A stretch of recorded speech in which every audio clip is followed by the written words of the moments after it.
بسم الله الرحمن الرحيم. الحمد لله رب العالمين والصلاة بسم الله الرحمن الرحيم.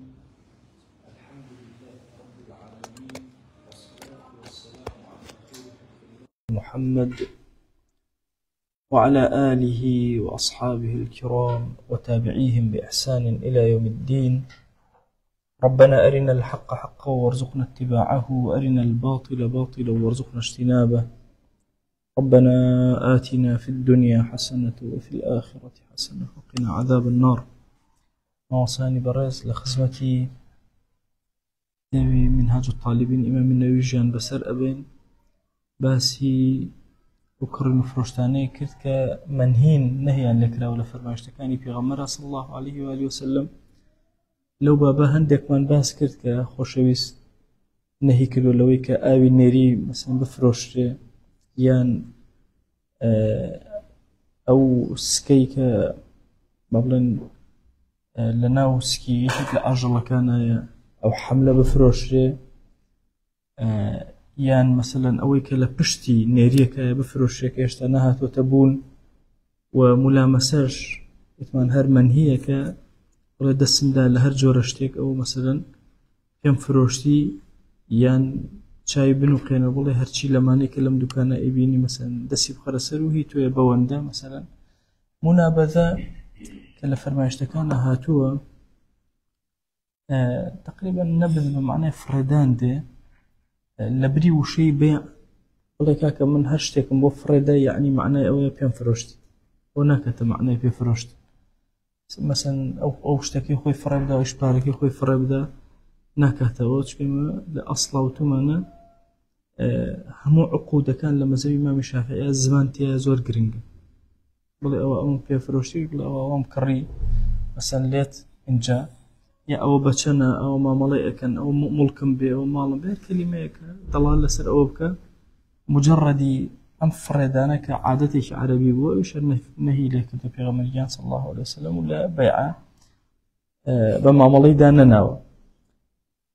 أم بيعاني كمنهين هر همويان أوانا نين كبلي والله إتدانا مزري هي جاري ولا دا مزري هي دانا مزري بيع حصاتي شو هاد نهي لك أو وكا كسكوتوتي كاكا لم دكانية بردك فرق أدم مثلا كوتسر هرشتك أو ملك بيبون اللي بروي هم يبقى أصلي بيع أو كذا هي جهالتي كتير بمعنى جهالتي أنت بيع كثير من هي يعني هالخدي الرمية أن يجعل الرمية بيعا اللي بروي وشيء بيع وأمانة بكار بأن مجرد أو برثفريانا كان بيع حد دروس نيتشكوت من لفظتها أوية يعني بالله والله كاك بردشي بدسه أو أم شتم بيا فروشتي أم بردفر أدم بوه يبوش ما بدفرم دايتر بونية هم أنا جورج لجهالتي أنتي وبابي أما خيار من هي هالوشان ويبيعوا أو أنا أوش هني خويه يا ساي خويه شتي كتير من هي بيعتين في بيعة هرنهي لكل بيغمريان صلى الله عليه وآله وسلم دو صورتي هي بيعتين في بيع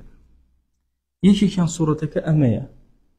اگر کسی بله بون مونه بله ام کتابه افروش بحاضر بونده بقرض بونده برام برکت تحدیدی نکه یا بحاضر ایو یا بقرض رک هلی گریو بروا او بیعتنی فی بیعی اگر تحدیدی بکا بیعتنی فی بیعنی و درسته اگر چی کالین درسته هشتا او مثلا کشیتیه لوی که بونی الربای لیده بون و ابن تیمیه لما قوله شهاتوه الله جورك للربا خفي بلام شريعة مجالي دا ولا بر حاجتي إنسانية أجرنا مثلا من بلام أمشت أدم بتوبة حاضر بونده أجر بقرز بزياتر بارك الله قرز بوصالة زياتر الله صورتك يا معناك لبشته هستك لبر زمني زيادبوني ها باردانك دريجبونوي باردانك هستك ألويا جورك لجوركان هاريكي زيادة لبري الزمن ورجيلاوه طبعا عفايلة كرا ولا شريعة فأبو قال كسر مثلا موبايل أفروشي بونونا بحاضر بونا بقرز بونا سلاجة أفروشي حاضرة ونا سيارة هرشتيك أبو بتاني كالربوينين هرشتيك لو أنا بفروشي إشكالك شرعينية بمرجع لەناو ئەو مەجلیسا بڕاندرا بێتەوە کە ئایا بە حازر ئەیکڕێ ئەو کەسەیە بە قەرز. ئەو زۆر گرنگە، ئەو حاڵەمان زۆر ئاگا لێبێ، چونکە ئەم حاڵەتە زۆر بووە، ئەوەی کە مەسەلەن کەسەکە ئەچێت مەسەلەن ئەو شتە ئەکڕێت باشە بەڵام نایبڕێنێتەوە، ئەگەر نەیبڕێنێتەوە ئەو مەجالی بۆ ناکە، ئەبێ ببڕێتەوە بێتە یەک بێع، ناوێت بێتە دوو بێع لە بێعەکە لە مەجلیسەکە، ئەبێ ببڕێتەوە بە حازر ئەوێ ئەو پارەکە ئەدات و ئەیبات و حازر کڕاوە، بە قەرز ئەوێ بە قەرز کڕاوە، نابێ ئەو غموزە لەو بەینە هەبێ. احتیمالە چونکە مەسەلەن یان بایع یا مشتریشیان زەرر ئەکا لەوە چی دوایی بێتەوە بڵێ کێشە دروستەکە، بڵێ وەڵا بە حازر کڕیمەوەی تر بڵێ بە قەرز کڕی، نە ئەبێ یەکێکیان هەڵبژێرە و بڕێتەوە. ئەوە نەهی لێ کردو پێغەمبەریان صلی الله عليه وسلم ئەو جۆرە. یان ئەگەر بڵێ بعتك ذا العبد ب1000 على أن تبيع لي دارك، أما بڵێ ئەم کتێبەت پێ ئەفرۆشم بە شەرتی ئەوەی تۆش فڵانە کتێبم پێ بفرۆشی، یان ئەم سیارەت پێ ئەفرۆشم بە شەرتی ئەوەی تۆش سیارەکەی من هەڵگریتەوە، بۆ نمونە بە شەرتی ئەوەی تۆش خانۆکەی من مەسەلەن بکڕیتەوە.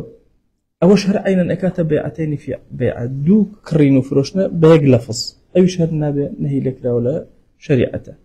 ئەوەش هەر سوورەتی بێعەتەینی فی بێع، یعنی بێعەتەینی فی بێع چ ئەوەیان بێت چ ئەویان بێ، هەر ئەکاتە بێعەتەینی فی بێع دروست نابێت. واضحە ئەو فکری بێعەتەینی فی بێع.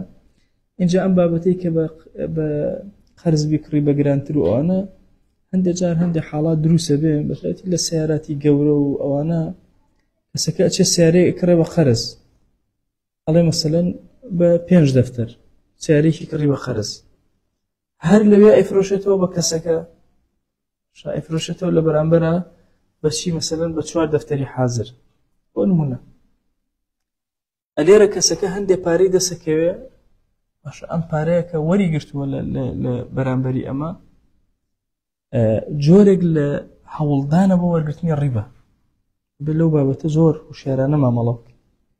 ئەو کاتە مەسەلەن کەسەکە دەفتەرێکی بۆ قەرز بەسەرەوە ئەمێنێت، چۆن دوای چۆن ئەیداتەوە چی. بە هەر حاڵ هەر یەکێک لەم بابەتانە ئەگەر لە پشتیەوە معنای شریعەت لەسەر معانی بنیاد ئەنێنێ لەسەر مەبانی، ئەمە مەبناکەی دروستە ئیشکالی نیە، بەس معناکەی لە پشتەوە کەسەکە ئێوە ڕیبا وەرگرێ، یان ئەچێ مەسەلەن مۆبایل بە قەرز هێنێ دوای بە حازر بە خەڵکی تریشی ئەفرۆشێ، حتا مەرج واضحە بەهۆی قەرزەکەەوە ئەم شتێکی دەسەکە هەمویانە بێتە منهیات، چونکە بۆی عەرزمکردن سوورەتێکی ڕیبەوی تێیە، ئەمە زۆر هوشیارانە مامەڵ لەگەڵ ئەوە بکرێت. کەسەکە حاجەی بەم کتێبە هەیە ئەچێ ئیکڕێ بە حازر بەم بە قەرز کێشەی نییە، بەس ئەمە بکاتە کەسبی بۆ ئەوەی ڕیبا وەرگرێ حرام و نادروست. وەکو ملاحەزە چکە ئەو حاڵەتە ئێستا لای خۆمان زۆر بووە، ئەبێ هوشیاران مامەڵی لەگەڵا بکرێت. بەیع و شەڕت ئەویش هەر بەو شێوازەیە دروست نییە. طبعا ئەمەی ئەخیریان کە ئەڵێ مەسەلەن ئەو شتت پێ ئەفرۆشم بە مەرجی ئەوەی تۆژم ئەو بەیع و شەڕتە تقریبا ئەچێتە ناو ئەم بابەی دووەمیشەوە، لە بابی بێعەتەینە هەیە، لە بابی ئەم بابەی تریشە هەیە. ئەفەرمێ کە بەیع بشەڕتی بەیع ئەو قەرض، کاکە ئەم کتێبەت پێ ئەفرۆشم بە شەرتیەوەی تۆ شتێکم پێ بفرۆشی، هەر نەهی لێکراوە. ئەم کتێبەت پێ ئەفرۆشم بە شەرتی ئەوەی تۆش دەفتەرە دۆلارم دێتێ بە قەرز، هەر عینن ئەو قەرض، مەرجەکە هەرچی بێ، شەرتەکە هەرچی بێ، هەر عینن نەهی لێکراوە. وەلەو اشترى زرعا بشرط أن يحصده البائع. مەسئلەیەکی تر هەیە، ئەگەر کەسێک زەرعێکی مەسەلەن ئەوە کرد فرۆشت، وتی کاکە بە مەرجی ئەوەی کە خۆم مەسەلەن حاصڵاتەکە لێ ئەەکەمەوە، باشە بۆ نمونە باخێکی فرۆشتووە، ئەڵێ بە مەرجی ئەوەی خۆم میوەکانی لێ ئەەکەمەوە، تۆ فرۆشتوتە ڕەبتی بە تۆ نەماوە. ئەوەی یەکێکە لەوانەی کە منهی ئەبێ هوشیاران مامەڵ لەگەڵا کرێ، لای خۆمان ئەم حاڵەتە هەیە. ئەو ثەوبا وەیەخیطەه، یان جلێکی پێ ئەفرۆشێ بە مەرجی ئەوەی کە خۆی بۆی بدورێ. فالأصح بطلانه، الصح قولي أصح أوەیە کە باطلە. لە صحیح قسەیەک هاتووە لەسەر ئەوەی کە دروستە. جا ئەو يحسده البائع مەرج نییە بۆ خۆشی بێ، ئەگەر بیکاتە مەرج بڵێ من بۆ تۆی ئەڕنم، نابێ خۆت بیڕنی، هەر عینیشتە. ینی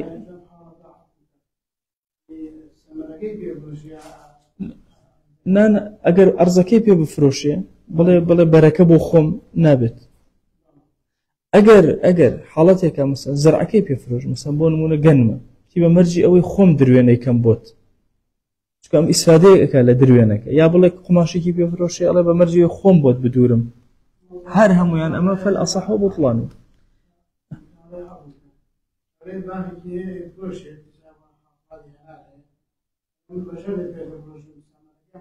نابێت کە فرۆشتی فرۆشتە تەواو ڕۆشت کۆتایی پێ ئەو سوورەتە هەردووکیان ئەگرێتەوە هەردووکیان چ ئەوەش ئەگرێت چ ئەوەش ئەگرێتەوە جا ئەوەی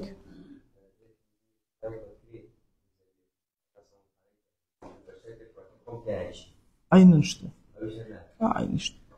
هەر یەکێک لەو مەرجانە ئازای چۆنە بەیعە شەرتێکی خسۆتە پەنای قولی ئەصحەکە ئەڵێ هەر باتڵە بەیعەکە دانامەزرێ قولی صحەکە ئەڵێ دائەمەزرێ شەرتەکە باتڵە واضحە قولی صحیحەکە ئەڵێ دائەمەزرێ ئەم جۆرە بەیعانە بەڵام شەرتەکە هیچ نییە کابرا ملزم نییە بەوەی وەفای پێوە بکە لە مەزەبی خۆشماناڵێ ئەگەر شتەکە پارەکە وەهابوو بۆ نمونە مەسەوتی ئەم قماشت پێفرۆشم بە 20,000 خۆشم بۆتە دوورمە مەرجێ خۆم دووری نەکە لەسەر پارەکە حساب بوو ئەڵێ ئەو کاتەکە لە صحیحەکە کە هەڵمان وەشانەوە پارەی دوورینەکە جیا ئەەکەینەوە لەگەڵ پارەی قماشەکە احتیمال لەم قماش خۆی بای 15 بێ ئەم 5 خزۆسر بۆ دوورینەکە کە ئەڵێ خۆشم ئەڵێ ئەگەر مامەڵەی دوورینەکەش هەر لەسەر ئەو حساب کرابوو شتێکی ئضافە نەبوو ئەو کاتە لە ئەسڵی پارەکە لایە بێ ئەوە لە صحیحەکە ئەو هەیە ینی مەسەلەن ئەم وتێتی بۆ نمونە ئەم قماشت پێفرۆشم لە بازاڕە بۆ نمونە بە 20,000 ئەمەڵێ بە 22,000 پێتە فرۆشم بە شەرتی خۆشم بۆتە دوورم ئەم بە شەرتی خۆم بۆتە دوورم یعنی بۆ دوورم لەگەڵیە ئێمە ئەڵێن شەرتەکە تیا دروست نییە شەرتەکە لا ئەبین پارەی 2,000 دوورینەکە کە زیادە وەریگرتووە ئەچێ بۆ دوورینەکە ئەویتر ئەچێتەوە ناو ئەوڵێن ئەسڵی ئەو بەیعەکە کردویانە صحیحەکە دروستە ها بۆیە فەرمووی فەالئەصح بوطلانه ئەصح ئاوای ئەمە باتڵە لەسەر صحیحەکە دروستە واضحە بەڵام ئیتر لە مەزەبە قەولی قەوی کامەی ئەوەیە کە باتڵە هەر ئەسڵی بەیعەکە باتڵە ئەتوانێت بێتەوە بەیعەکە دامەزە بەس ئەگەر زیادەکەی وەرگرتێ بە زیادەکەی بۆ بگێڕێتەوە نقطەکە لەوەیە لە حاشیەکانە مەسەلەن ئەو باسەکە فەرمێ مەسەلەن بە 2,000 زیای لەوە چ لێ وەرگرتە بێت لەوە ئەبێ ئەسڵی ئەو 2,000 ئەوە بکە یان ئەڵێ هەندێک جار کەمتری لێ وەرگرتووە مەسەلەن 19 لێ وەرگرتووە ئەبێ دینارێ زیادە بدرێت لەو بابەت وهەکەت هەردوو ڕێیەکە هەیە لەسەرەوەی کە ئەسڵی بەیعەکە و شەرتەکە پێکەوە بووە و هەردووکیان یەک پارەی داوە یان تەنها پارەی بەیعە شەرتەکە شتێکی جیاواز بۆیە کە شەرتەکە باتڵەکەینەوە ئەگەر زانیمان پارە لەسەر ئەو شەرتە دانراوە ئەبەو شێوازە مامەڵەکرێت پارەی شەرتەکە ئەژێڕێت ئەمە وتمانە باتڵە لە ئەصحە ويستثنى صور وتستثنى صور کۆمەڵێ سوورەت لەم مەوزوعی کە باسمان کردوە دەرەچ شەرتیشە بەڵام بەیعەکەش باتڵ ناکاتەوە یەکێک لەوانە بۆ نمونە كالبيع بشرط الخيار ئێمە بابەتی خیارەیە دوای ئێخوێن پەشیمانی هەر خۆت کابرا مەسەن جۆرە سێ جۆر ئێمە خیار و با بڵێن ئەومان هەیە پەشیمانیمان هەیە جۆرێکیان خیار و شەرتە خۆی لە بەیعەکە ئەڵێ بۆ ماوەی 3 ڕۆژ بۆت هەبێ پەشیمان ببیتەوە ڕۆژێ بۆت هەبێ خۆی نابێت لە 3 تەجاوزکە ئیتر ڕۆژێ دوان 10 سەعات هەرچەندێ کاکە بڕەوە مەساو کتێن پێوە تا 10 سەعاتیش بۆت هەیە پەشیمان بیتەوە تا 3 ڕۆژ بۆت هەیە هەر پەشیمان بیت خۆ ئەمە شەرتە لەگەڵ بەیعەکە بەڵام تستەسنا شریعەت مەجالی ئەوانی داوە واضحە چۆنە وتمانە ئەسڵ لە دانانی شەرتە بەیعەکە هەڵەوەشێنێتەوە یان حرامە لە هەنی کەمەکەی ئەفەرمێ بەڵام ئەگەر ئەو سوورەتانە بوو بۆ شێوازە قەیناکە خیارەکەی تیا بوو بۆ نمونە کە خۆی شریعەت مەجالی داویە ئەوی البەراءەتی من العیب وتی ئەمە پێفرۆشم بە مەرجی بێعیبی خۆی ئەگەر عیبی تیا بێ لە شریعەتە بەشێک لە خیار هەر هەیە خيار العيب هي جوري كثير اللي جوري كان دواتر باسي أكين كأجا تشتكت كري لك كسي عيبه يشتيابو بوت هي بيجرت وسيل بيعك هلا وشين تو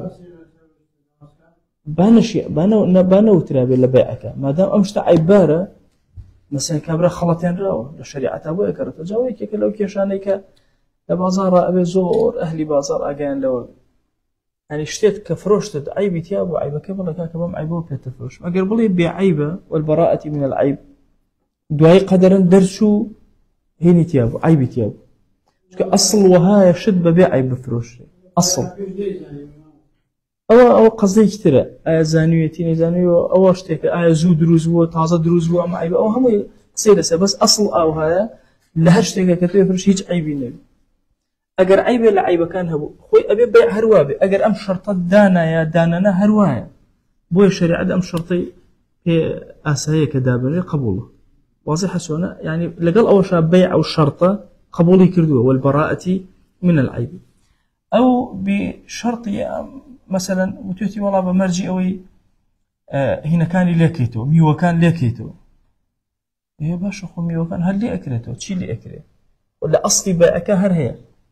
شريعة مجالي أو داوة بأو شرطش دان رابع والأجلي ما أنا مشتري حقي وسبايا أولي بي أفروشي الله بشرتي أوي مثلا أم بروبو ميلي كيتو أمان إخوي هل ليه كاتو يعني لنا بيعك هر هي أو شرطة بلي يعني الله بوي الله أم أنا شريعة بوي استثناء كده مجالي داوة يا أجل والله كاكا مثلا بارك بدا مثلا أوان ديتر خوي هرب أجل بي فروشتو مثلا أوان بي فروشتو مثلا بو ماوي يكسل بارك بدا دوایی أما خوي بو خوي كما عملي لقلا أكاد على مثلا لما ويس بمرجي أوي لما وي صالك باركم بديتي يخو هرش تكب أجل فروش أش كان بيشتروت ما وثمان بقرز أتواني بفروش بحزر أتواني بفروش أو مرجع شهر عفوي لدرا باش شرط يشبه يان بمرجي أوي بالله كاكا رهن كفيل معين أو معينات بو كفيلكش أجرته بو رهنكش أجرته لثمن في الذمة ثمنك لجردني أنا لهردو بابتك مثلا أجر بالله بشرتي أوي اشتيك برهن دابني راسا من أمد في أفروش بقرز بماوي صالح والله مسيقي سكنية الله اشتيك دابني برهن أجر باركنا دامي مثلا من بسم له أبو فروش وري قرمو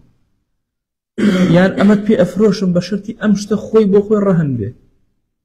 أجر باركنا هنا مثلا من أمشت أو أكم أفروش مو بارك خوم ورا قرمو بلان بمرجع اشتكى معين به رهني مطلق نية يعني وكالتي مطلق نية كفيلي مطلق والله فلان كس كفيل ما يعني بابلان أم كتابا بيفروشتي بمرجي أوي فلان كس كفالة دفكا كسكهات كفالتي كربع كدامزلا أو خمرج دان بلام هر خينا كشريعة مجالية دا بس أقر بلا بمرجي أوي كفيلي بيني نابت بمطلقي نابت يعني بارمتي بيني نابت أبي تعيينك المعينات بثمن في الذمة معينة كش أوابه لمسألة مثلا كفيلك يا لوي ترى ثمني أمشت باري أمشت لو وقتي خويا ندا لازم ما يكسك أبي بيدا لازم ما يكفيلك أبي بيدا يعني مثلا للرهنك طوال أو وت بشر لإيشكو لازم ما طبعا أوقاته كرياركية بلام وكوالا تشيبه وكوالا بردسي بعكابه كأنما كسك هاتو ضمانتي كذا أو كات لو أنا مجال أكين ولا خيناك با مرجيج دان رابع أو مرجانا قبول أو مرجانا خوي لأصلي بيعهن بابي الرهن من هي بابي كفالة من هي خيناك وتهر إموتو معنا بيع وشرط بيك ودروزنية بلام هر شرطك ولنا بابي بيع إسلاميات جاي بيته قيناك أو واضحة أو تأوية والإشهاد شهيدان كسونا عينا الله بمرجي أويك مثلا فلان وفلان بنا الشاهد يعني الشاهد بقري لم قضي لم بيع بمرجي قلتني شاهد لمسألة بيع اشتكي دروس وإشكالي كيني لشريعته شرطك ضمن شريعته جاي أبيته بلام لمسألة الشاهد كان بمرج نجيرة وبلا والله أمد بأفروشم بمرجي فلان وفلان شاهد ما بن تعينتي يا مرجنية وكو رهنك وكو كفيلك نية الله والإشهاد إن جاء ولا يشترط تعيين الشهود في الأصح بمرجيرة ولا باب قول أصح كالشاهد كان ها معين بن فلان وفلان بن الصحيح على أول شرب له معينات به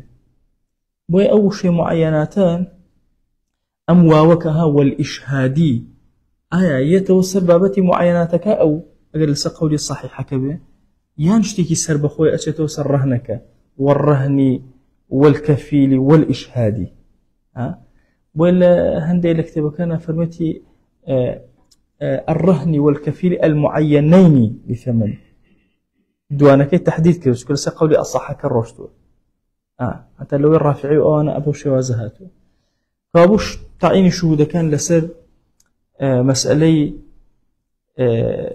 بابرين شرطك بمرج دائما نناوى هر أوان دبلا مثلا بيم فروشي بشرط شاهد هبه لبين معنا خينا إشكالي كنا تشكل الشاهد هرقوي بقي بشكل إشهاد بشكل بابتي بابرين فقه إسلامي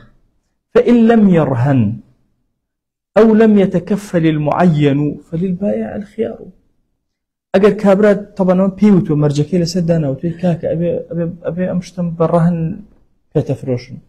بيتفروشن بس أبي الرهن يا أما يشتتر بكي بالرهن يان مثلا فلانة كسي كفيل بيني مثلا شو ليه هنا معينة هيك أو دان شو كفيل تري هنا دان تري هنا أو كدان را ولا بأك أو كاتفل الخيار بايعك أو فروشيارك أتواني هالي وشينته بوي هي أو بيع هالي وشينته شو كم مرجك نهات وتدي مرجكش للشريعة معتبر أما طبعا وتوما بيع شرط بس كباسي أمايا كبيعك شرطك ده أنيش جائزني إلا مقر شرطك لشريعة خوي معتبر به وكو خيار وكو براء اللعيب وكو مثلا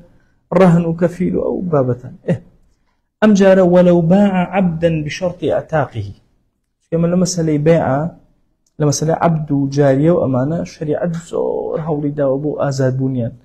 هرچی ڕێگایە بە حەڵ مەجای ئازادی ئەوانی تێوە بێ گرتوێتێ بەر ئەگەر کەسێک هات ڕین و فرۆشتنی ڕوویدا وتی کاکە ئەمە مەسا ئەوم پێفرۆتی ئەم عەبدەم پێم فرۆشە ئازادی ئەەکەم وتی کاکەم عەبدە بە 100 دینارە ئەگەر ئازادی کە بە 80 ئەدەمی بە 80 پێتە فرۆش بشەرطی ئەعتاقی بەمەرجەوەی ئازادی بکەیت فالمشهور صحة البيع والشرط أو شرط لكوي قشتي بابك فقهيانية بلام لبروي آزادي مروفيكي تيا شريعة يكسر شيء كقولي أصح مشهور لمذهبه صحتي بيعك دروسته شرطكش دروسته كوابو كما دام هردو كان دروسبون أو كاتا والأصح قولي أصح أو بايعك فروشيارك أتواني دواي طلبك بلك بمشتريك أبي آزادك ثم بشرتي آزادي بيم فروشتي أنا بيم لا فروشتي بويا بيم فروشتي آزادك أتواني مطالبيك بوا كابو أو كاتا بايع فروشيار بدوي شرطك يا أرواب زاني آزادي أكايا آزاديناك بوشي هي أجر آزاديناك الهالي وشينت أتواني ما دام ما في أو من ده كمطالبة مشتركة باعتاق ما في أو شيء ديني هالي وشينته إنجا وأنه لو شرط مع العتق الولاء له إما يك بابت من هي بابتي ولاء شونا بعدتي أو كساني طبعا إما الاقتصادي إسلامية اشتكي لسر قرم كردني بازار يشك لو شتاني يشك لو خالاني كبازاري إسلامي قرم أكا عبدو جاريكا طبعا أو عبد خاواني ملكي شخصي خوي نبو هيتشي نبو كدواي آزاد بيهت بازار وهرشي إيش أيكا الأماري هرشي اشتايدا بازار قرمك هرشي كارا إيكا دسي هو أبا طبعا أو أبيته هو كاري كي زور قوي همش يعني سبحان الله كأزاد من دولة منه هو كاري أو دولة منبنان أو بلا مار الزوريكا شانك خاواني هيشتيكي خوي نبو ما ماليك بو خوي نبو هرشي بو السيدة كيبو كيتا ناو بازار وإيشكا زور بالسريعي قش أكاتو قور أبي بعادتيش هندي لو عبدانا بيكسن مثلا نازاني باوكينية براينية كسينية منالبو مثلا برا وفروشرا وصدسي كدو شويني خوي نادو زيتو كأزاد بي طبعا هندي كان مثلا خزاندار ابن مناليان أبي أما كشيان دي هندي كان أمانته كسينية دوي كأمري يباشا أو داهاتوش تيبو كي أبي الولاء لمن اعتق له ولاء أو كسيك وعتقي أم كسي كردو أزادي كردو معتقكية لفرائز شا يكب إذا كان إيش عصبة كان كي مولى المعتق أو مولايك اعتاقك حتى أجر آفرت يجبه إما أظن عصبي بنفسه لفرائض أنية إلا هو آفرت إلا لما سلم مولاي معتق أنا ولو شيء آفرتي آزادي كردبه وهي كوي مالي أو أجر كسي نبي كوي مالك أباد هميته أو كسي آزادي كرد طبعا أولش هنداني هرتيه أم كسي دولمند أبي ممكنة أم كسي أمي آزاد كالرجل للرجال هندي باريتر ورقري ممكن يشمنال وخروجتي خوي هبه بترتاو يعني شكوا أقرب ممكن يش كسي نبو مثلا يان تنهاك شيء هبو شك بشي خوي أبا بشي لما الله يتوب وكيبو أو كسي كأزادي هبو مولاي معتق جاء دائما أما بالنريق بو أو كساني كوا كرين فرشيان كربا عبدوا وي أزادي كان لبناي أو لدوايا لأندية دهاتي كدسك أم كسبه أم قلنا أم عبدوا يعني أم جارية جارية كلا بازارة بلام إيشي زورة كاتو أنا أزاني أم جارية دولة من أبي شو السيدة كي باشي أناس يعني بالرواكن عبد جارية لكرزيات الأناس شو كرزورك للنازي أداتو أمانة عند جار شاو بوشي ليكا لعبد جارية كواني الرك شاق أزاني كاميان زور بياينا بازار وإيش وكاروبا كاميان درناس كاميان زور وريايا كاميان كم وريايا باش أي الناس ويك أزاديان أكا وميدي هي لدواتر اشتكي دسكي إنجا زورك لعبد كان لزمني جهالتها بيش إسلام خسن راون طبعا أول شيء يقول له كاراني كهيج من على أولادي كان النبي وضالمان يجبن ويبدائما باسي ولا يعني اعتاقك كراوة أما بوته هوكاري أو إلا بشته كابرا طماعي زورتر بيبو يشتكي دسكي هو كلا خاله كان ك زور قوريه ك ما مالي جا قسنا شون حرام بس هو بيش يعني جهالتها زمين جهالته هو إيشي بيبكن هنا أجر عبد بيته أنا بس نال زمين جهالتها طبعا بالرواكن ياسا عبد جارية استتطبيق كده بس دول بيكن بس خلطي خويانا بالرواكن باشترين ياسا واستيم لو بلاطة قدر عبد جارية ما في من ندروت أويك السيد دايتي وعبد جارية ما فيش كما ندرو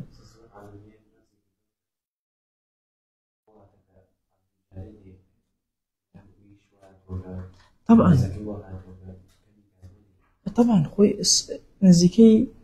صدر هي لفقه إسلامية بورز قاربوني عبد جاري بوي ألا من نزيكي هندي العلماء فرمانا زياتر هنا فرمانا كمتر هل لفقه إسلامية أسوأ أودو درقام اللي آخر باش أهنا درقان بورز قاربون بو آزادون مثلا الولاء لمن اعتق مثلا تشيه بابتك تشيه درقايك بو آزاد مثلا أو شرط قبولك بشرط اعتاق درقايك بو آزادي كاتك إسلام دي كومالقايك عبد جاريتي زورتر الحر شون شار سريك طبعا أقل لو زمنا عند جار ألان بو إسلام هرهمو يبيكو آزاد نكرا غلطة إيكا كيبا خيوانك فو إسلام ياساعي شي زون نظامي قوري هم عالم بريته أو بازار أي بس يبخيو بكري كيبا خيوانك بوي هات ورده يعني كسي بيرة فكي كوتو لم كوتوه تو أما آزادك چی دقیقه بيتا بلا بسر كومالقاو بخلا خيري بيبكا نولا واجب لسا سيدك بخيويكا بوي مرجي دانا شريعت وورده درقاي كردو بوي أفرمون أويك إستا مثلا لجيهانا عبد جاري نما وسرتاكي للدايقوني بيغمر وصل الله عليه وسلم دسي فكر مجرد لدايقوني جاري آزاد كرا أو كرا لمجدكانها ورده لو دقوا إثر دسي فكر دواء جياسا كان شريعت بمشي وازما مالي لقلاك باش أجر هاتوا بمرجي دانا مع العتق الولاء له تي ولاكي بو من به سيري أم حالة تبكن هركسي عبدك جاريكي كري آزادي كر آزاد كركا كي آزادي كر ولاءك بو أوا بس من عبدكم هي أفروشم ألم كام عبدت بي أفروشم بمرجي أوي ولاءك بو من به نابت نابو بايعك ربطي بيو إنما هو كي آزادي كر فروش يارك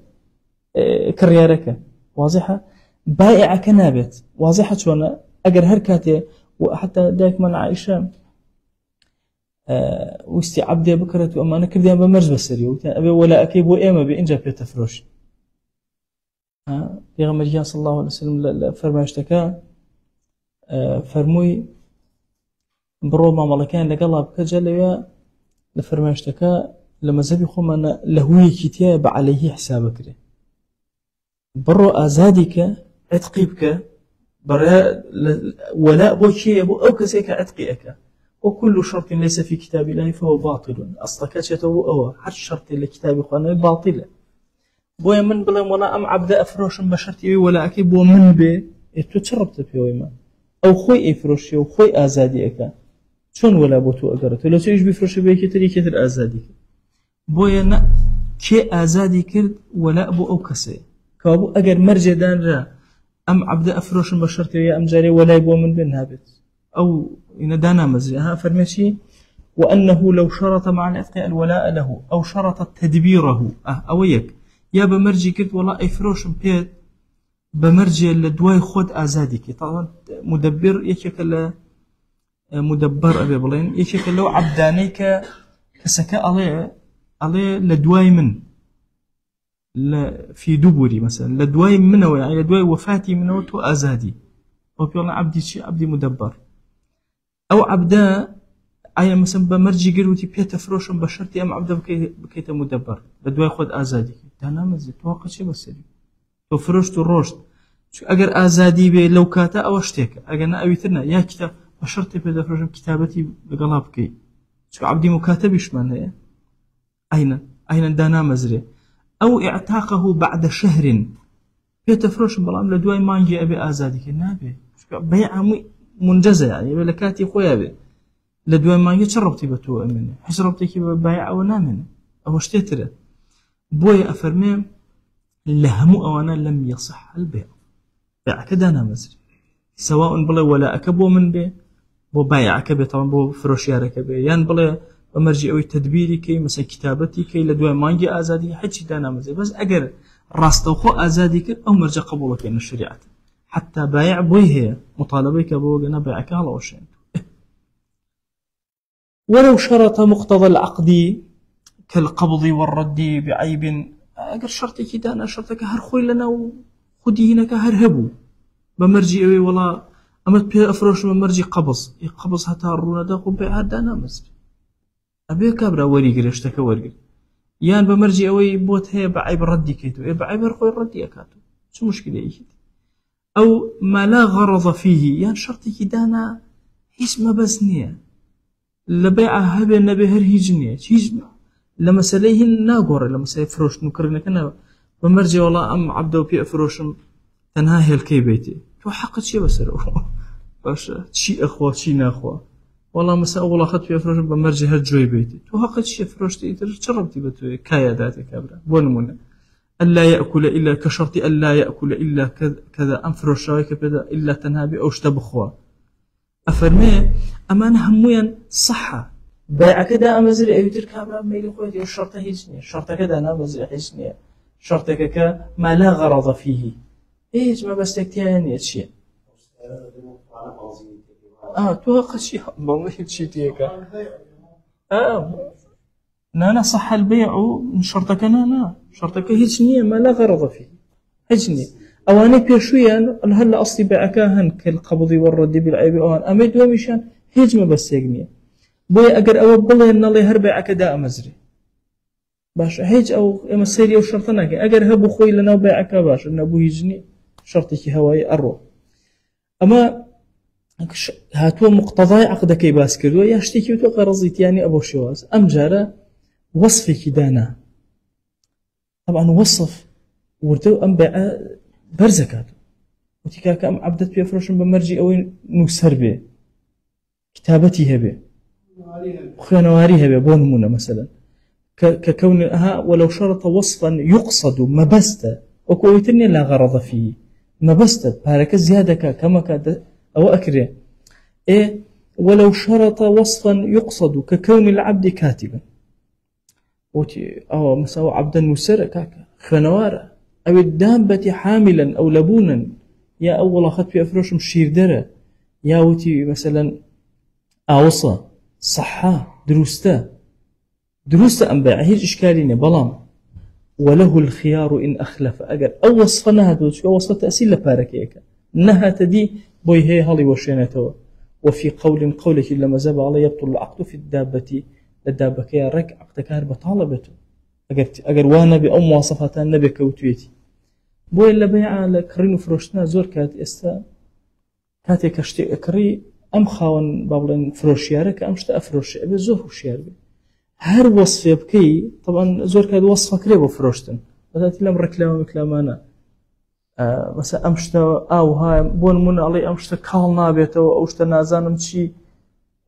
هر شيء لوانا يعني هنا كتبوه هنا طب شكشي ليا ناشكي باش هر يك لوانا كوصف بو تأثير لسر سعر كرد دواي أو كسبوه هي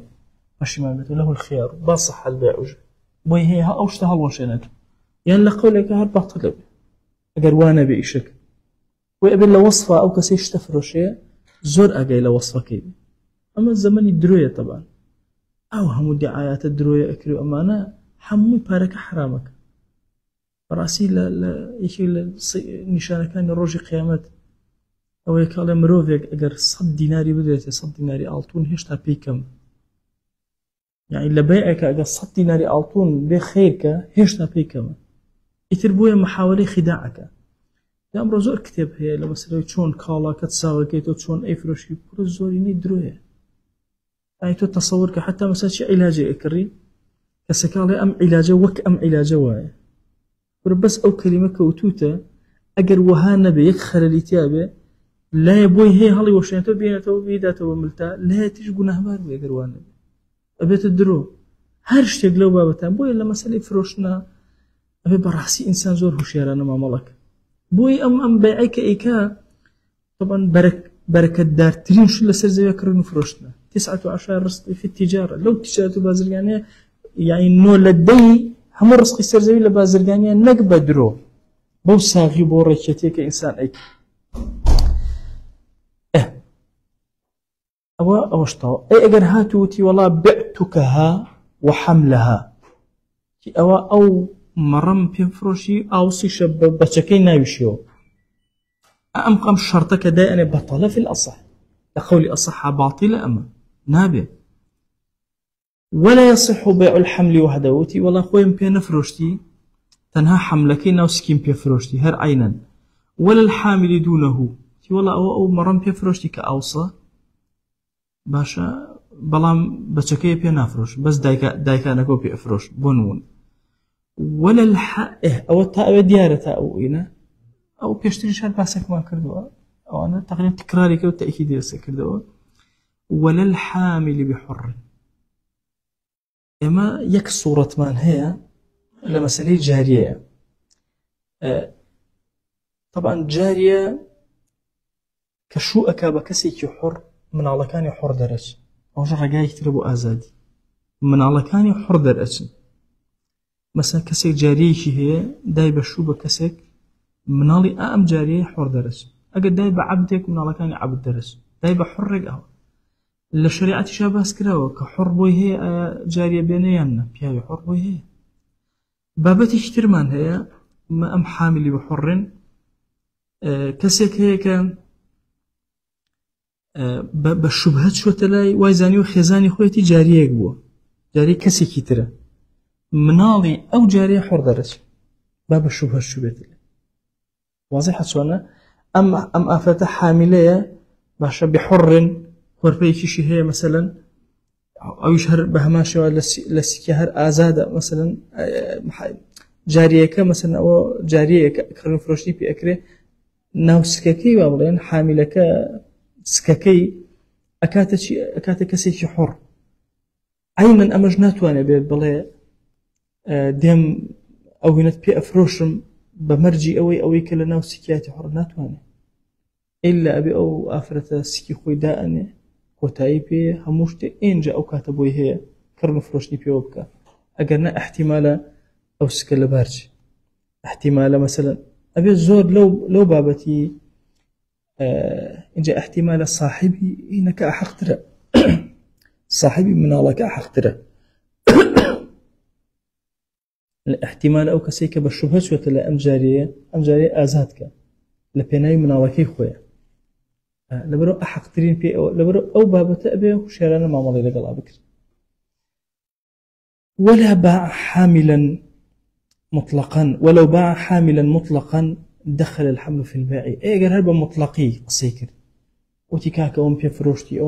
هيج باسي حملون وش نكره عادتي دوای بڵێ وڵا کاکە بەبەستم پێ و بەس دایکانەکە ئەفرۆشم بەس حەملەکەشتی وان نییە کە باسی کردووە حەملەکەش لەگەڵیەتی هەمووی بە یەک کردن و فرۆشتن ئەڕۆ چونکە ئەسڵ وایە ئەم دوانە هەر یەک شتە گیان ناکرێنەوە لە یەکتر ئەو عادەتی جاهیلی بووە کە گیانکردن زۆر لە یەک هەر یەک شتە و پێکەوە مامەڵەیان لەگەڵا ئەکرد واضحە ئەوە لەلاتان چونکە بابەتی حەمل لە فقهی ئیسلامیە تابعی دایکێتی بابەتی حمل تابعی دایکێتی چۆن ئەم دایکە کڕین و فرۆشتنی پێوە کرا حملەکەش کرد و فرۆشتی پێوە ئەکرێ و ئەڕ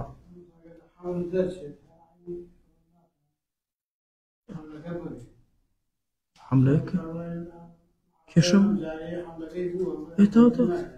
نەتەوە دوای حملەکە توانێت کڕین و فرۆشتی پێوە بکە یەک مەوزوعیەتە پێشەوە یەک مەوزوع لە مەسەلەی جاریە و کڕین و فرۆشتنی ئەویش ئەوەی ئێمە لە شەریعەتە نەهیمان لێکراوە دواتر باسی ئەکەین کە کۆرپە و دایک لە یەک ببڕین ئەو بابەتە ئەو کێشە ئیشکال لەوێ دروستێت لە لایەکی ترەوە نەهی یەتەڕێ ئەگەنە کڕن و فرۆشتنی پێوە ئەکرێ ئیشکالێکی نە بەس نابێ ئەو دوانە لە یەک بکرێن لە یەککرانەکە کێشە دروستەکە حتا لە دەواب بیشە ئەوها لە دەواب بە هەتاڵێ دوای باسیەکەین کە گەر شیر دەرێ مەسەن بەچەیەکی بەچێ بچوو بچوو ئەفرۆشن تازە مەسەن هێشتاشی ئەوە نابێت لەبەر چی مەسەن ئەوە لە دایکەکەی ئەکێ هەم دایکەکە غەمبارە بێ هەم بەچەکە ڕەبتی پێوێتی پێویستی پێوێتی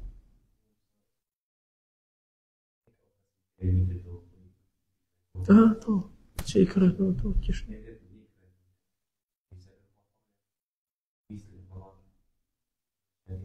بۆ جارێش عینەن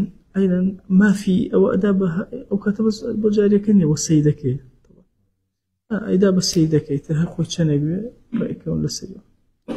خۆی ئەگەر بیکڕێتەوە ئەبێتە ئوم الولەد کە بۆ بە ئوم الولەد ئەو کاتە ئەم ئافرەتە لە دوای مردنی ئەم پیاوە ئازادە بەس ئەگەر نەیکڕێتەوە نابێتە ئوم الولەد جاری کەسێکی تر بە شوبهە چووتە لەوە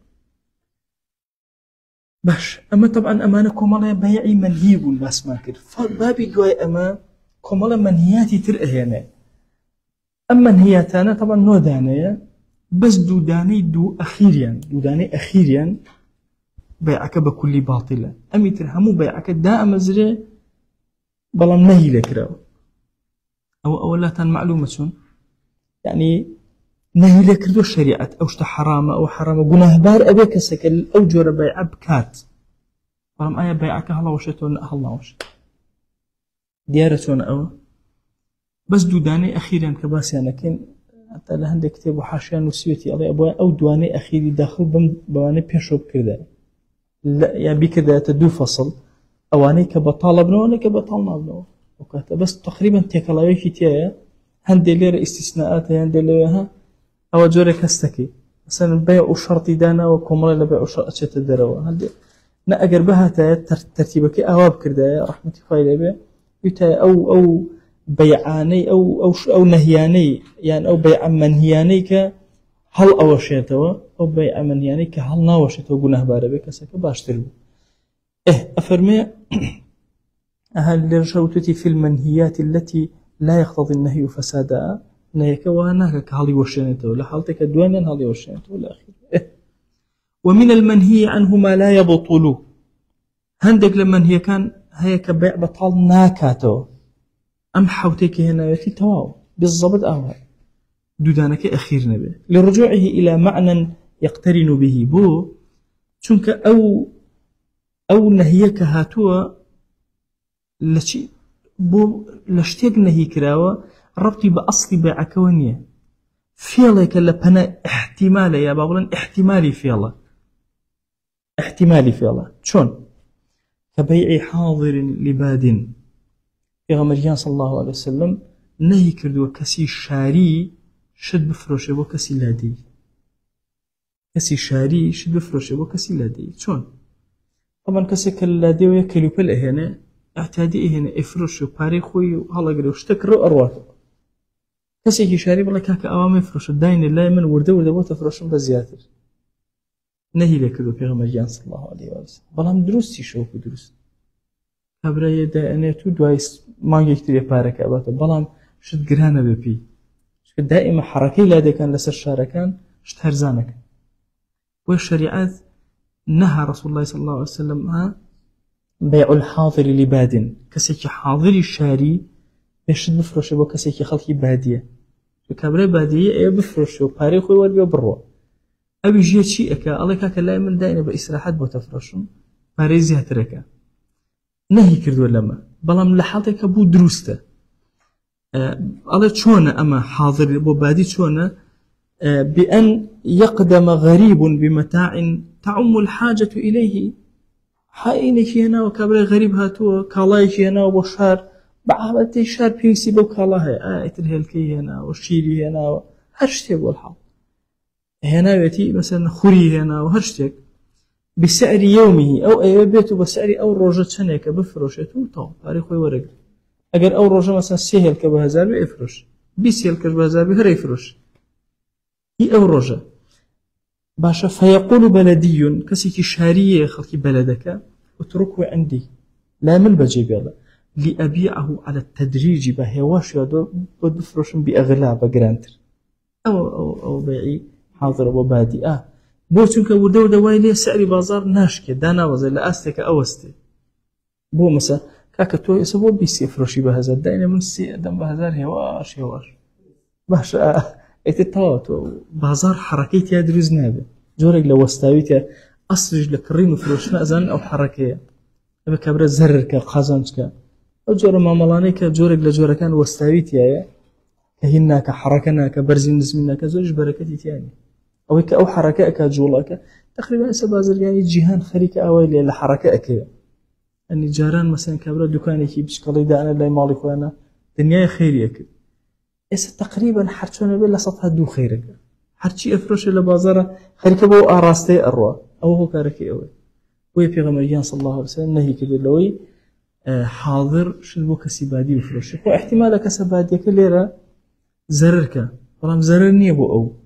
أو كلوبالي خويتي هنا يتي بس سعري الروش شتي خوي فروشتو باري خوي ورقتو إنجا اشتكرته ولا بازارة أجر واب اشتكان ينتو هجنا كرته هلا يكتروا بازار زريتي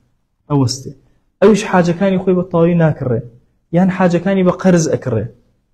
جورق لو استاوي لبازارة دروس أبي أو حركة بازار الشريعة زوق جرينج عامي اقتصادي إسلامي زوق جرينجي بودرا أول شيء لمن هي كان أو كم دانا أي دوام دانا تلقي الركبان أويك طائفيك هاتون كمالك لبليان بي يعني بين بوشارو بيج أو يبقى الشار والسعر تاقي كانوا أو تسريا هل لي أنا كره كاك بسني أفروشن شوني أفروشن هرشنا أمانة أجر توانيان بين الشار وسعريان تاقي كردوا بوين هي بشمال بنو بس بعادتين هي النوشار أوجي أين خلطين اللي كبر خواتي برواته لكناري الشارع كاكا دي تماتي كانت بس الشبكة كانت بس فروش لين أكره أما السعر ناو بازار نازن سعر شهر نازن جورك لخلطيان ودروسه به بعادتيج ناقرنا وناوشات شو بين النوشات بيو نافرش له سري يعني النوشات خو أنا بقرنا أيش استغلالي أو يكردوا ودواتر خويا لشارع بقران يفروشه زريت ريش ده لو أنا بهرزان كري الشيشة بقران فروشتي جورق لخدعه بوي تلقي الركبان نهي لكرا ولا أحاديث في غمرة صلى الله عليه وآله وسلم أفرمي ولهم الخيار إذا عرفوا الغبن أجر زانيان خلطيان راون بوين هي خيار يعني بوي وين بشما بنو لوبي أو خوين بوخين لبازارة بيفرش أو تلقي الركبان أكريك سكف يالي شان لينك هر نهي لكرا بو لو شيء مثلا سعري باشي بيدابن بو چوك السريع لبازار أو كاتا أو نايفروشي هم عيني أشتو بو خالي يكم أي هنا لشارع بإساعتي أخوي بلام أجر أوانا هرهم بيهن أنا وبازار وكتب البازار أجول شد أشكي باش أي فروشن أوانا إن جاري وهي مثلا كخوان هاتنا وشار خوان بو خوان أي فروشن بخلق لا يكتر خلقهم إستفادة أكا أقول لك تلقي الركبان أجر نشيان خلط يعني هرمن هي أجر زانيان خلطين راون لكاتك وين هي هذه شوشن أو تلا واضحة شلون تلقي الركبان بلام آية أصلي بيع كدا أمزري ولا دا أمزري هيك كيشين أبي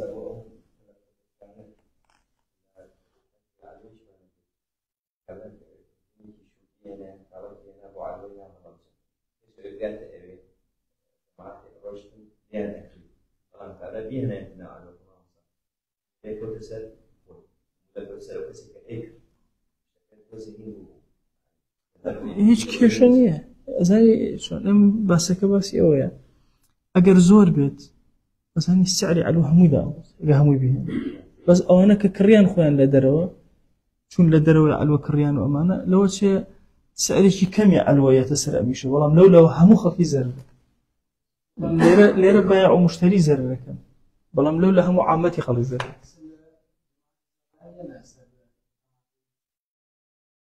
بروجيك أوان مثلا ويسار وعزة يسال إلى فرقك مرور ينصب رجال بروجيك أوان أشياء ديانة ينصب ولا شيء تحصل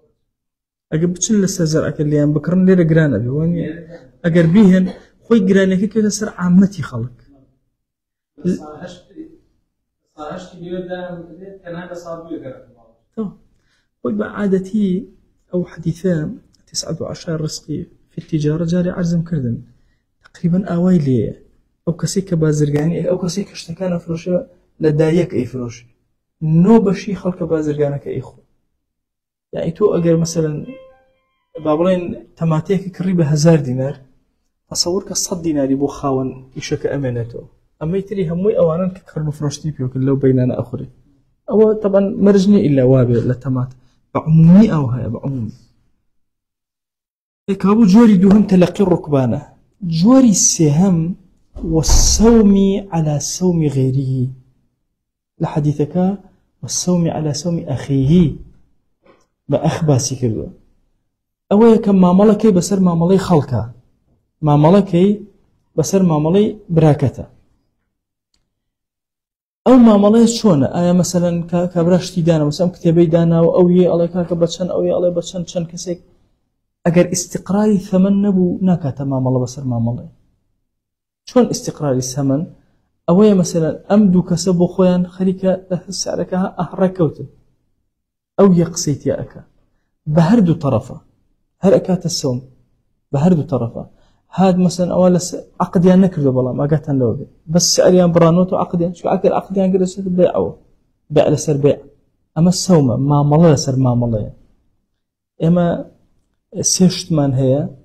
سهر سكان بدوية كباسك السوم لسر سوم بيع لسر بيع شراء لسر شراء أبي هرسي كمان بوردي أقالبي سوم لسر سوم يعني ما ملاكيه هشتا عقد نكر كعقد كرابة الشيء تبابي بيع وشراءه أم بابي بيع وشراء أني هشتا نيكريوه بلان بريك كون عليه ولا كاكا أو عليه مثلا بهزار وبينصا إن شاء الله كره هزار تدمي وأمانة ولا هزار بهزار ودوسو بنجا وأمانة مثلا نزيد بونا تولويها آخرك طوال هزارك الريك كون يعني أو توزي زيادك أو توزي كمك ألو كاتا أميت على كره بلان بو مشتريك على كره من بحصو بنجا الدمي أو معاملة بسر معاملة يان ببايعك على كره شيء كيوتو من بهزار ربع ما عيننا كاتا معاملة بسر معاملة شب بايعك كرير قصبك برامبر بوقسك بشيماني كاتو شو مشتركة بشو حركات السوم على سوم واضحة أو السوم على سوم أبو كرينو فروشتن لسكرنو فروشتن شون نا مزاد درست أنا كشماني لما زاد أما هردوكس بخوان ما ملأكن مرجع دوكس شن كسيكن ما ملأكن أيوة سعر بكري أيوة خانو بكري حرشتك كلا سعر استقراري كده هشتا عقدش نكره به حرام إنسان بشتا أو بينه شو كاتم ما ملا وصار ما ملا واضحة إثر لقى المشتركات بيا لقى كشمانية مهم أكاتا معمول لقى المعاملات كما هادو كان أجريته أو دواي أمشتي كثير يتبيشوا والبيع على بيع غيره قبل لزومه بيع لسر بيع لسر شيء بيش أوي كمثلا إلزام بيعك بكوتاي بيبي بون منا أخذ كان كردوه والله ما بخيار إخوانين بشكل خيارك شونا حتى لما مجلسك ما لم يتفرقا وين هي بشمال بنو البيعان بالخيار ما لم يتفرقا فرما اشتكى فرمي أمدو كسك كرنو فروشتان كرو حتى بيكوبن عقدك شان نوسي كعقدك يان نوسي إن جاء أم هات والله إلزام نبوة لسريان شو بوين هي بشمال بنو إيش خيار ما هو أم هاد لم بينا قصيتيا كده وكاتا البيع على بيع أخيه البيع على بيع غيره بأن يأمر بالمشتري بالفسخ ليبيعه مثله يأشر بينا بيجفر شياركا كرياركا الله يكون أما فسخ كده هالي وشين خوشتا أو لينا كان من بيد أفروشم هاوني أما يا تشاكتر لما تبي أفروشم يا بهرزان تربية أفروشم هر كلمة والله مشكلة نية هر هم يكاتا بيع لسر بيع بوشك عقدك نسرا هو ديار أو أي شراء لسر شراء شونا يت عينا إن كان كردو عقد كان كردو مثل آية بمرجان دانا والسير روش بالشمال ببنوا يان مثلا هشتا لما جيسا كان يان أم جارة بشي الله ببايعك الله بفروشيار الله كاكا مثلا ما يفروش بو بون من أواني زيادة دتم ما يفروش بو بهزار من هزار بصوبا زيادة دتم يو كراو هاني أدابو يشيكا بيعك هالوشيناتو فسخي كاتو بيعك تاو دانا مزراو هشتا خير لبينا ماو كابو أمس ما مالية سوم لسر سوم هشتا عقد نكراوة بيع لسر بيع وشراء لسر شراء هادو كي بيع كراوة بلام تشي نكراوة هشتا جيانا بونتو خيار ماو خيار أمس أنا شرسي كان نهي لكراوة كان نهي لكراوة نانا بيعك باطلية وهشان بينا فروش بشوا إدا ببيت بهنية بلام تشي كألين جناه باربه زور جناه باربه هل يشق لمانت يا زور جناه باربه تلقي الركبانة حاضر لبادية مثلا سومة بيع لسر بيع أشياء همي أو تان لا واضح وتأوي والنجشي ششم دانا نيكرد ولا لا نجش نجش سعر زيادة كلا بازارة سعر زيادة كتنهابو لسر مشتركي جرانك أوج نهي لكراوه وكبر زور بي جناه باربه بو مثلا أم كتابة خوي 1000 دينار أو يات مثلا يا شريكة يا ركوت ولا قال يا أمانة يات هذا كاك من 1200 جاي في أداء كتابة ناشي خوي الركوتون يا كابرش عليه والله أو أهلي بازار وزاد صوت جاي والله 1000 كان صدده أخلت خوش باي 1000 واضحة شو أنا يعني هنداني كتابه بوشي بو مشتري بو بشي بيكره بلام شي سعري لسر زياد كردو إنجا احتمال هي أما نركب تبن خويا لجيرو دواي بارا بيجرته بو بتاعتي ولا السيارة كرنو فروشنا زور أو حالته هي يعني كابرا مثلا معرضي كي هي يعني جابية ميكا كرنو فروشنا كابرا معرضي هي الله كاكا والله أم ساريم هي بوانا فلان كس خوي أهلي معرضة أو أندي داو والله أهلي معرض بي أو أندي دابه باش أشي زيادتي في أدي لحالتك دوائي أو مثلا تو مثلا دو قلا سي قلا زيادة بيدا دوائي أو مثلا دو قلا أجرته بو يا قلا أجرته بو يا شريكا بارش يوازك أو بيع النجش دروزنية لشريعتها وزور قناه بار أبن لسيدي بأن يزيد في الثمن لا لرغبة الثمن زيادك بارك زيادك نقب والرغبة نية بل يخدع غيره ويبشي كسيكتر بخلط يعني والأصح أنه لا خيار أصح آواي لما زبي خومن أجل نجج رويدا أو كسيك كريتي بويني برشمان بيته خلطه بو خلطه أصح بويه طبعا الصحيح بويه هي دعية الله كبعي 1000 ومن خلطان وأمان فنام أصح عليه بو أبويا لقال أهلي خبرية قصي كرده لخوتين نشتايا بوتشو لخوتو كريد باع كدا مزراوة عشان بلعوان قناه باربون طبعا لو بەڵام خودی بێعەکە دا ئەمەزرێ ئەسەح ئەو هەیە خیاریشی بۆ نییە ئەسڵ وهەیە ئینسان لە خۆشت نەکڕێ خەی ناکە آخر ئەبووە کەسێکی خەبیری لەگەڵ خۆیان بردە لە ئەهلی خۆیان یانێکی بردە ئەکەوانەوە ناڵێ ئەم پێکەنی نییە ئەڵێ دەی بیکرد باشە خۆتۆ ناتوانێ بڵێ دەی بیکرد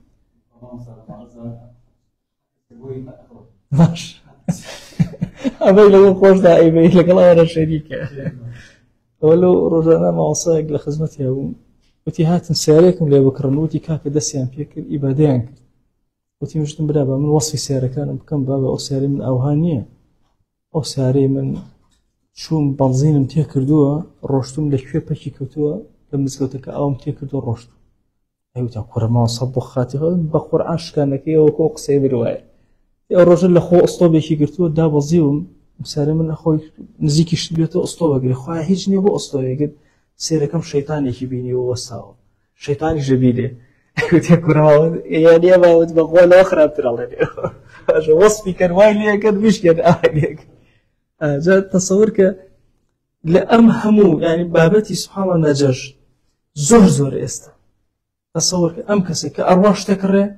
یانی نەفەریان داناوە لێ نزیکە بێتەوە ئەکە لەو کاتێک کە تۆ مامەڵێ ئەەکەی ئەو لە پڕ بێت بڵێ کاکەەوە بەچەند ئەگەر بەوەندە ئەیدەن ئەم دیوی ئەەکە ئەو دیوی ئەەکە خۆی مشەوەشەکڵە بەوەنە هەمیش فەقیرە خۆ لێ نازانێ هەوڵاتەوە دیارە زۆر چاکەوانە ئەی کرد باش یان سەلاجە ئەیوو کاکە نازەم چەند ڕۆژ کارەبا بڕاوە هەر ئیشی کردو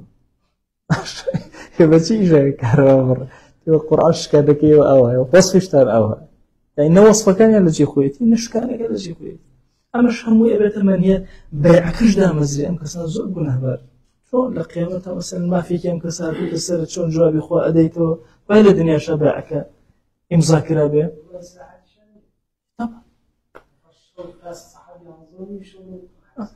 بەرزە بێتەوە ئەشکێتەوە ئەکەوێ وا نشکەوە هەرچی سەرزەویە کوی کردەوە چی جوابی خوا دێتەوە لە بەرامبەر ئەو هەموو خەڵقی کە خەڵەتان دوت موضوعێکی ترمان هەیە بيع الرطب والعنب لعاصر الخمر كسكوا طبعا إما أو كسيك خمر دروسك يا ظنمان هي لويك أم خر ما هيك كرية أم تريك كري إبائك بعرق باشا يعني ظنك جار عرزم كذا لسطا بنجاويك بونه ونظن شكي شنك لسطا بنجاي ريك أجر شكت هبه يا وهمت هبه لسطا بنجاب وخوارو كراهته أو بيع كراهته أي أجر لو زياتر وبيشت الظن حرام بي بفروشي بس أجر بي فروش بيع كدا مزري كريم فروش نوع عقد وكراوته بيع كدا مزري بلام حرام أبو نهبارة بيت شون نجشك كابرا حرامي كردوه شون مثلا تلقي الرطبان حرامي كردوه السوم على سوم حرام مش حرام بلام آية خدي بيع كدا مزري بلا خدي بيع كدا مزري واضح لا أو شون طبعا أو تنها رطب وأنج ناقرته أسلحة فروشتن لكاتي شرا طبعا بيشتر ويك ما كردوه يا حرامة بس آية بيعك خوي دامزي أنا والله بيعك دامزي إشكالاتي كينية بلام چی هەیە گوناهباری لە پشتی شەکەوە هەیە چونکە احتیمالە مەسەلەن ئەم کەسە بێتە باعثی یان سەبەبی ئەوەی کە کەسێک سەرخۆش ببێت باشە زەنمان ئەو هەیە ئەبێتەوە خۆ احتیمالە بە ترێژ بیخۆنێ من نازانین کابرا ڕاستە عاسری خەمرە ئەزانین ئەم عارق دروستەکە بەس احتیمال ئەم ترێ بوو ئەوە نەبێت احتیمال بیکاتە ترشیات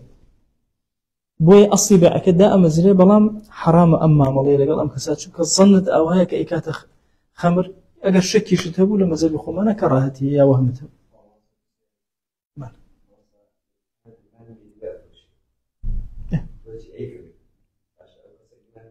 طبعا وإما دو جور درماني ميرو لمان هي شو ميرو نهي لها تو بالنص صريح ك بابلين كشتني نهي لسرهاتو أم دو جور درمان مان هي جورك ميرو لك بوني أكاتو أروى دوورەکەوێتەوە خانەی خۆی ئەگوێزێتەوە بەیان مەجالێکی پێدراوە لە شەریعەتە هەر چۆن مەسەلەن ئەدعیە هەیە هەندێک دوعا هەیە ئولەما دەیان ناوە ئەو دوعایانە زۆر فائیدەیان هەیە وقتی خوی یا أيها النمل ادخلوا مساكنكم ها أو يعني أخوان بس ميرولي أبوي ميرولي كان برون فعلا جا رشدن يعني انفروا خفافا وثقالا أو انفروا خفافا آيات كان النفير لقرآن بو ميشولا زهر باش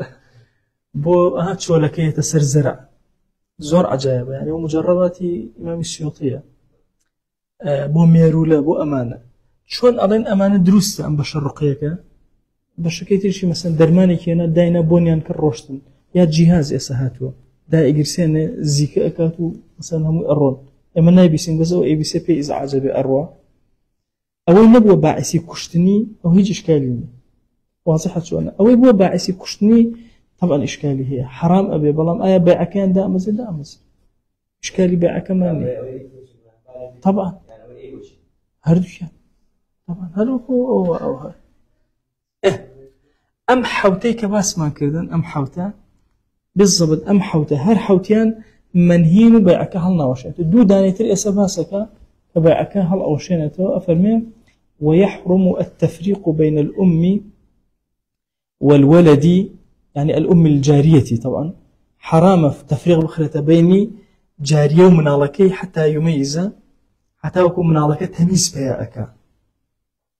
وفي قول حتى يبلغ قول قال حتى أو منال بالغ بمرج تمييزني تمييز بلوغ دوش تجاوزه يعني رشد بلوغ بقولن دوش تجاوزه جاري وهي منالك زور بتشوكا هر زور رشيده به حتى بشي خرب بازار الدنيا ما يخلطين دسقاتي خوي اوستي او اكا وريا مثلا هاش كل دو بالغون شان رشيدني وي شريعه كوتاشتي بلوغ دانا وسرتاي بشي دانا برشد دانا وي ابيني مثلا كاري زور قوري خطي مسلمان هند جار كسبرتي براش نقشت تحدي بلوغ دواتر قشت تحدي بلوغ وتشكر رشتكي زو دسي فكر أبناء ملوك وأمانة وقتي خوي زو قريان بيدراوا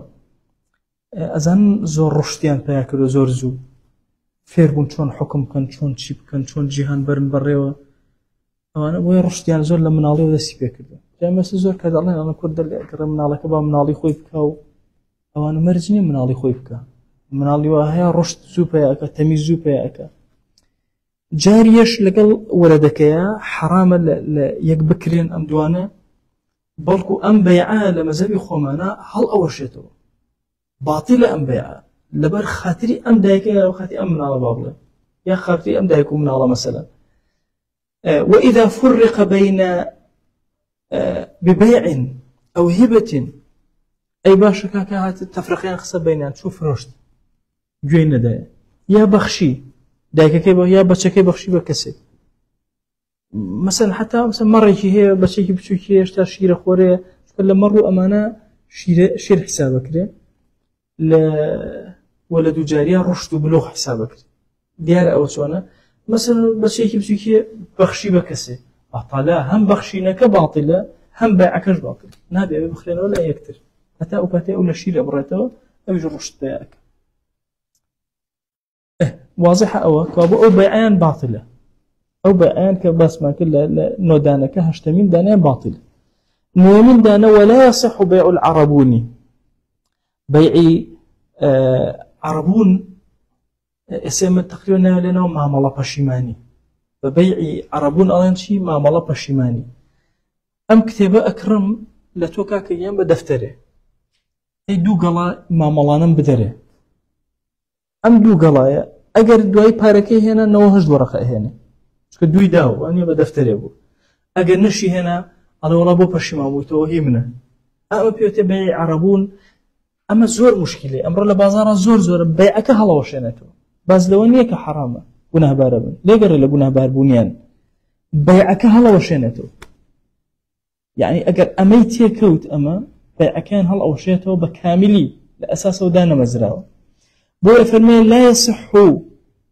صحيح نابي بيع العربوني بأن يشتري أكري ويعطيه دراهم درهمش أداته دوغلا أداته بونمونا لتكون من الثمن أو دوغلا لثمنكيه شوف كبا دفترك دو إنه هجد ورق أدا خو دفترك دو ورق نادا إن رضي السلعة ئەگەر پێ ڕازی بوو 98 گەڵایتر ئەدا بوو بە دەفتەرێک و ئەیکڕێ وئیلا فەهیبەتون ئەگەر پێ ڕازی نەبوو ئەڵێ بۆ خۆت هیبێ ئەی بەخشێتە خۆت ئەوە دروست نییە دیار ئێستا ڕێک ئەم مامەڵە پەشیمانی ئێستا ئەوە یەک بە احتیادی کەسەکە مەسەن دەگەڵادا ئەنێ خانوویەکی کڕیوە ئەگەر پارەکەی هێنا و دەگەڵاکەی بۆ حساب پارەکەی نێنا کابرا دەگەڵاکە هەڵەگرێ بۆ خۆی حرامە نەک حرامە بابەتەکە لێگەڕێ لە حرامەکەی گوناهبار بوون ئەسڵی بەیعەکە هەڵوەشات هەر بەیعەکە ڕووی نەداوە یعنی ئەگەر پارە زیادەکەی مەسەلەن ئەمەی کرد و دوو گەڵای دانا دوای چوو 98 هێناوتی پێ ڕازیم هەر بەیعەکەدا نەمەزرا واضحە لاتان چۆنە چونکە ئەوە زۆر خەتەرە آخر ئەوەیە ئەو بەیعەت ئەدەمێ ئەگەر کابرا پەشیمان بۆ پارەکەی بۆی گێڕاوە ئەو قەینا نابێتە عەرەبوون بەس ئەگەر پارەکەی خۆر دەبێتە عەرەب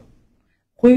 هەر ئەوەندێ ئێستا بیزەبت مامەڵە پەشیمانی کە ئێستا ناویان دێنەوە مامەڵە پەشیمانی لە بازاڕە بیزەبت ئەو هەیە مەسەن دە وەرەقی ئەداتێ مامەڵەکە ئەکەن ئەگەر پێ ڕازی بوو پارەکەی هێنا دەگەڵا لە سعرەکەی هێتە خوارەوە تەبان مەسەن ئەگەر دوو دەفتەر بێ باشەکەتە 190 وەرەقەی تر ئەهێنێت و ئەیبە ئەگەر نا دەگەڵاکەی ئەخورێ ئەبێتە هیبە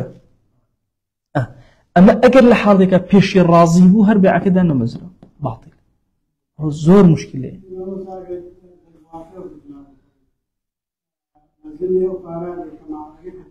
هەر مشکلە نییە تا لە زمنێتی